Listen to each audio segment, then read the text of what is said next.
Baby, cock the Glock and then I let it spray. It's days like these, as a sports fan, that just make you really happy that you're a sports fan. Because, look, first of all, Chiefs game at 4 o'clock, okay?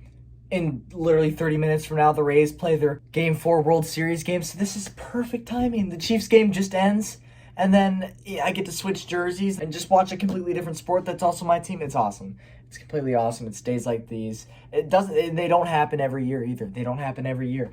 And it's fun. It's really fun today. You know what else was fun today? This Chiefs game was really fun today. The Chiefs defeat the Broncos with a final score of 43-16 in Denver, in Mile High today, during a snow game. And yeah, I mean, this is just an ass whooping to say the least. The Broncos start the game with possession, 3 and out. The Chiefs get the ball back, and their first drive results in a touchdown. The touchdown play being a Clyde Edwards-helaire 11-yard touchdown run. Broke 6 tackles. Dude, the little guy, Clyde, broke 6 tackles. He's so good. I love having Clyde Edwards-helaire on the Chiefs. He is awesome. The Broncos then get the ball back, a 3 and out. Then the Chiefs get the ball, and Nick Keiser, our second tight end behind Travis Kelce, he gets a pass, probably his first pass he's received all season because he's a small name guy. He doesn't get very much action with the Chiefs, but he gets a pass and he fumbles it. It's a good job, Nick. Doing nothing for us here, buddy. And the Broncos would take that opportunity to score a touchdown on 4 plays. Drew Lock had a deep 27-yard pass, and then Drew Lock would fake out a play and run 2 yards for the touchdown. And the Broncos are up, and they miss the extra point, so it's 6-7. Chiefs still lead. The Chiefs get the ball back, man. There's one big play in the drive. It was a 38-yard pass to McCole Hardman from Patrick Mahomes, and the drive would result in a 40-yard field goal made by Harrison Butker. The Broncos would get the ball back. They run 4 plays, but on the 4th play, Drew Lock passes to Gordon. Gordon fumbles it, and it's recovered by Wharton for the Chiefs, and then Wharton loses it, and then it's recovered by Glasgow for the Chiefs, and then Glasgow loses it, and then Tyrann Mathieu has it. So this is triple fumbled. There's a triple fumbled football, and Tyrann Mathieu came up with it. So it's Chiefs ball, and then they would go 3 and out. Second quarter begins. The Broncos throw a couple passes here and there, a couple runs here and there, and then Drew Lock would pass to Noah Fant, but it was picked off by Dirty Dan Sorensen, baby, and he takes it 50 yards to the house for a pick-6 touchdown. Chiefs are up 17-6, extra point is good. Broncos get the ball back, 7-play drive, and they would get a field goal out of it. So we have a 17-9 Kansas City lead. They would kick off the ball to Byron Pringle, and Byron Pringle takes it from the end zone, and he runs 102 yards. End zone to end zone, coast to coast, and takes it in for the Kansas City touchdown.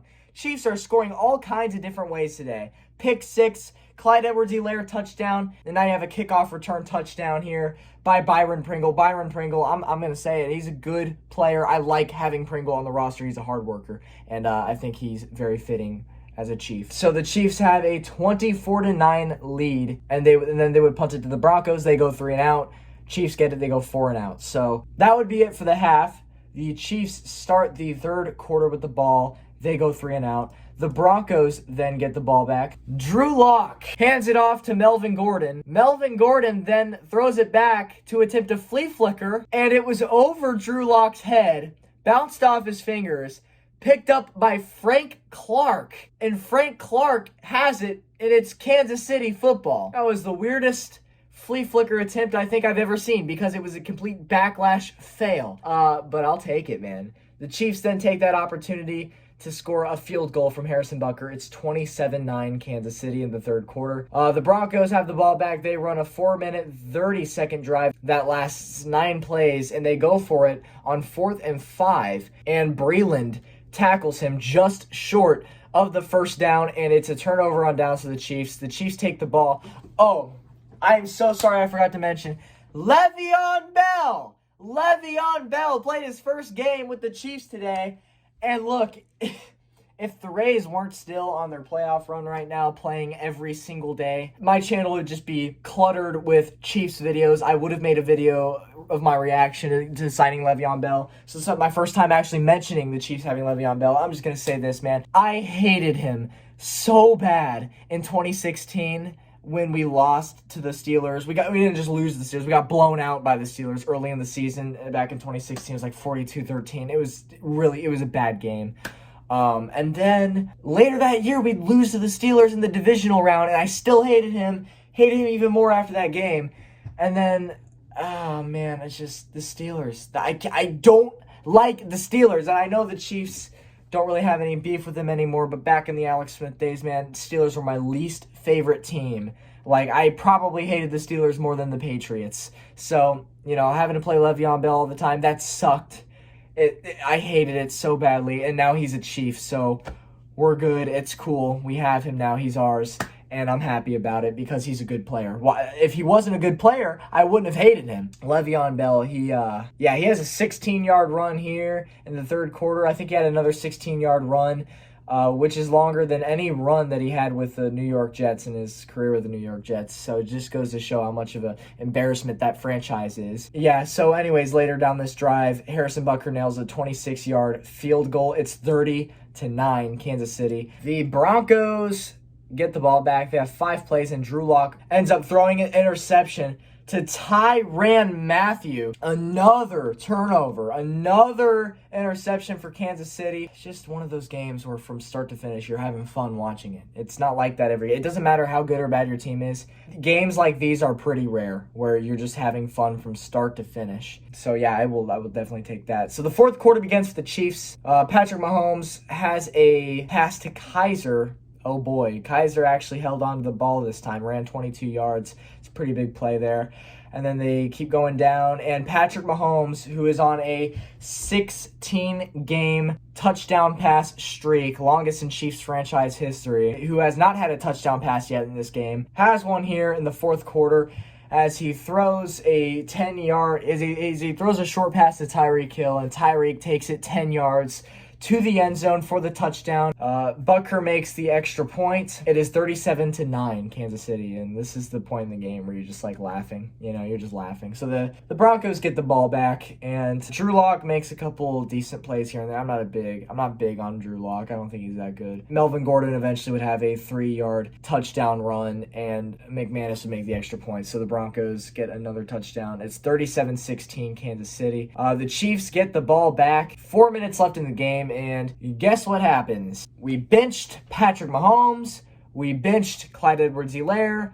Put all our backups in. DeAndre Washington's coming in at the running back position. Chad Henne comes in for Patrick Mahomes. This is just burning out the clocks. You don't expect really anything from the Chiefs. But, was I wrong? Because, with 3 minutes left in the game, Chad Henne fakes the handoff to DeAndre Washington, which even faked me out. I thought Washington had the ball. The next thing I know, Chad Henne is spiking the ball in the end zone with a touchdown.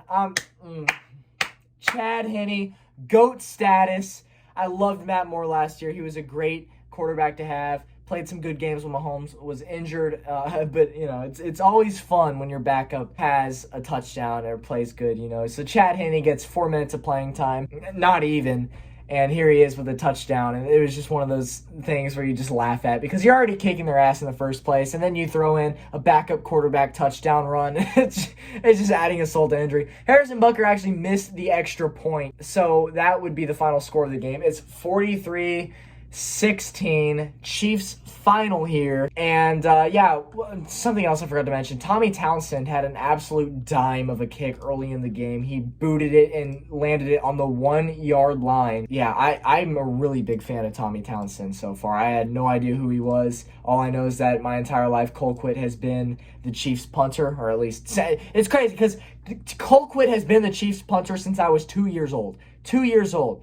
And this is the first season since then that we don't have Colquitt as punter, and it's Tommy Townsend, the new guy, and he's been tearing it up. He's been playing like an absolute pro, and he's a great guy to have on the team, and he's probably, I know it's still early in the season, but right now I'd say he's a favorite for Pro Bowl candidate. I mean, he's been tearing it up for the Chiefs. And Le'Veon Bell had a good game too. He only had, I think, 6 handoffs. Yeah, so he only had 6 carries, but resulted in 39 yards. No touchdowns, but he averaged 6.5 yards per carry. So Le'Veon Bell is already making an impact with the Chiefs. Hasn't had a touchdown with us yet, but I expect that to come pretty soon. So the Chiefs' next game is Sunday versus the New York Jets. I'm not going to say anything. Okay, look. The Chiefs play the New York Jets next week. And if you guys know, the New York Jets are 0-7. The New York Jets are 0-7. The Chiefs are 6-1. On paper, this game should be about 75-0. 75-3 if you're lucky. But I'm just going to go on a limb and say this. I think this game's going to be a lot closer than people expect it to be. Because here's why. The Chiefs have this mentality where when they go up against shitty teams, they think it's just going to be a walk through the park and they don't play up to their full potential, not even close to it actually. And so that worries me in this game. Let me tell you, because the Chiefs played the Chargers, they had to take that to overtime because they were playing lazy the whole game. They were just half-assing their efforts because they thought that was going to be an easy walk-in-the-park game. Justin Herbert never played a game before in his life. So, the Chiefs are just thinking, okay, we can get through this easy. Next thing you know, you're going to have to win in overtime off a 58-yard field goal 3 times in a row from Harrison freaking Butker. All right? And then guess what? The very next week, we absolutely clobbered the Ravens because they had the mentality, okay, this is an actually elite team, a Super Bowl contender. Let's play to our full potential, and that's exactly what they did. So they play like shit against the Chargers. They play like shit against the Raiders, but they clobbered teams like the Ravens and the Bills. Well, we didn't clobber the Bills, but it wasn't that close of a game. Here's what scares me. The Chiefs they know the Jets are a bad team. Not just bad, but literally one of the worst in the NFL. Are they the only winless team in the NFL? I think they actually are. Yeah, so the Jets have the worst record in the NFL. They're the only winless team remaining. Something about it just doesn't sit right with me. I think the Chiefs obviously will win, but I think it's going to be a lot closer than people think. I'm talking like 35-27. Like it's going to be like a one or it's going to be a 1 or 2 possession game at the end of it. It's not going to be an absolute blowout, I don't think, just because the Chiefs tend to play lazy and they tend to half-ass their efforts against shitty teams. So we'll see. I actually recall the last time the Chiefs played the Jets. It was early into 2016, probably week 3. It was Alex Smith versus Ryan Fitzpatrick. Ryan Fitzpatrick threw 6 interceptions that game. That was before he became the Chiefs' Lord and Savior back in Week 17 of just last season when he beat the Patriots as a Miami Dolphin. So, Chiefs fans were always going to love you, Ryan Fitzpatrick. But last time we played the Jets, you were their quarterback and you did not play good at all. So I'm hoping it's similar like that. I'm hoping that the Chiefs can just, take care of business. We'll put it that way. Just take care of business. It's going to be fun to watch. That's all I'm going to say. So go Chiefs, baby. The Rays game starts in 10 minutes now. I've been recording for a while, so I'm going to switch jerseys, and I will see you next Sunday for Chiefs Jets. Peace out.